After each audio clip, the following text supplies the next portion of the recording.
Top story tonight, Washington, D.C.'s mayor and top cop are testing out a new approach to try and get a grip on the wave of violence that's rocked our nation's capital in recent months. Yeah, starting us off tonight is WBM's Lex Juarez. Lex, crime is on the climb in our nation's capital. What can you tell us about this new strategy? And the biggest question everybody's asking is if it's going to work.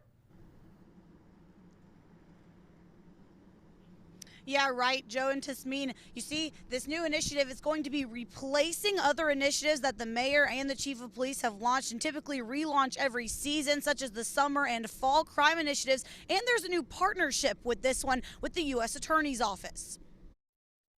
I think the key word in all of this is partnership.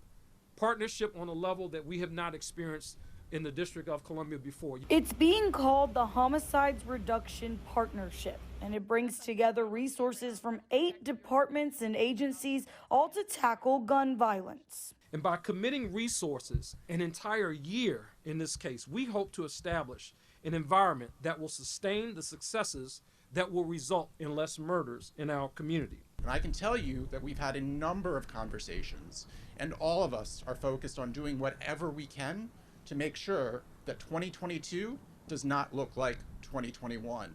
The initiative will focus mainly on 4 police districts in Wards 7 and 8 that had the most murders in the last year. When we're talking about homicides, and we're talking about robberies, and we're talking about crimes that scare the hell out of people, I want to make sure that we are doing everything that we possibly can. We are sparing no resource, federal or local resource, when it comes to making sure that we reduce crime in the city.